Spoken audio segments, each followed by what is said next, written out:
तो कर, तुझ में हिम्मत है तो कर, अगर नहीं है तो बेशक ना कर। इसलिए मैं 2-3 दिन मैंने बर्दाश्त किया, लेकिन मुझसे नहीं हो पा रहा था। इसलिए 2-3 दिन बाद मैंने उसे कॉल की कि यार, मैंने जस्ट उसे ये मैसेज लिखा कि मैं रिज़ाइन दे रहा हूँ। उसने कहा क्यों, वजह? मैंने कहा बस कोई वजह नहीं, अल्लाह पाक आपको खुश रखे। उसने मुझसे पूछा कि तू इस टाइम कहाँ है? मैं मेरे हमारे घर के साथ एक अड्डा है, मैं वहाँ पे खड़ा था। मैंने उसे बोला मैं यहाँ खड़ा हूँ, तो वो वहाँ पे मेरे पास आया है, मुझे पिज़्ज़ा शॉप पे लेके गया है, वहाँ पे पिज़्ज़ा मंगवाया है उसने। उसने कहा है कि यार तू क्यों ऐसे क्यों कर रहा है? मैंने फिर जैसे आपको बता रहा हूँ, मैंने उसे सारी बात बताई है, रीज़न बताई है, लेकिन उसने मुझे ये कहा है कि अगर 2-4 दिन तुम छुट्टी कर लो, तुम्हारा दिमाग ठीक हो जाएगा तो वापस आ जाना।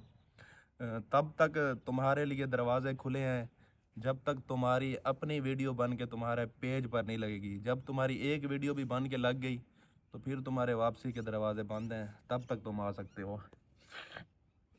मैंने कहा ठीक हो गया।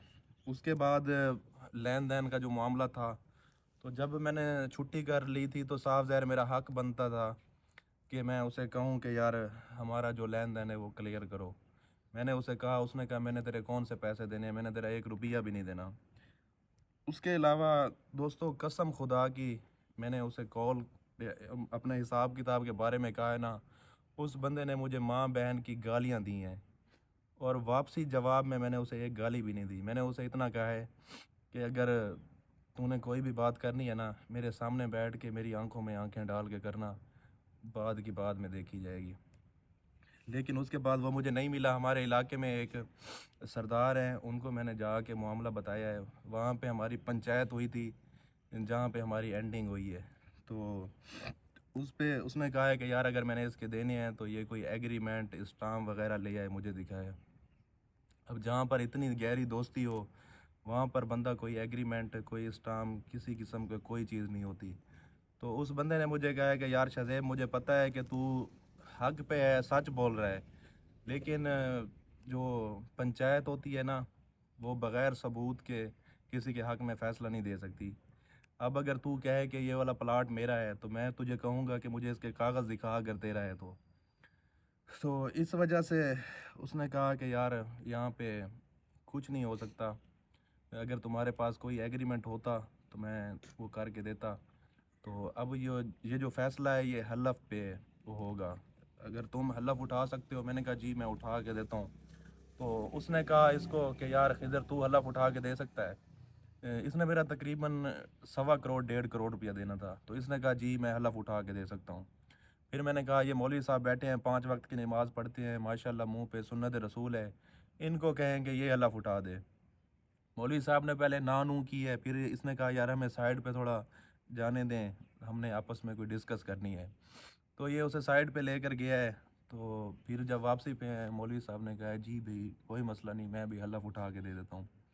फिर पंचायत वाले ने मुझे कहा है कि शाहज़ेब भाई देखें, आप मामला जो है ना अल्लाह के सुपुर्द कर दें। जो हलफ उठाने वाला होता है और मतलब जो उठवाता है और जो उठाने वाला होता है, दोनों के लिए नुकसानदेह है। मैं यही चाहूँगा कि आप इस मामले में ना पड़ें, अल्लाह पाक बेहतर इंसाफ करेगा। तो इसलिए हमने अल्लाह पर छोड़ दिया। इस बंदे ने वहाँ पे कहा था कि ये मेरा मुलाजिम था, तो इसलिए जो इसका हक बनता था, इसकी तनख्वाह थी, मैं इसको वही देता था। दोस्तों आप मुझे बताएं, जो बंदा किसी के पास ड्यूटी करता है, तनख्वाहदार होता है, वो किसी का बाउंड तो नहीं होता ना?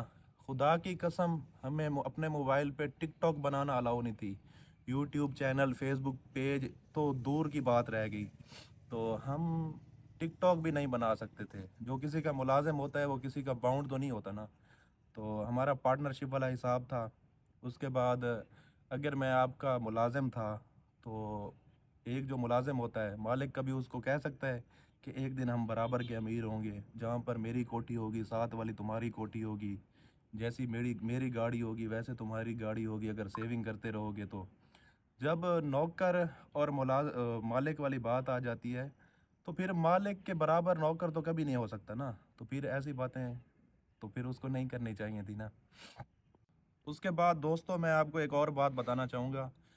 बेशक आप हमारे इलाके में आकर किसी से पूछ सकते हैं कि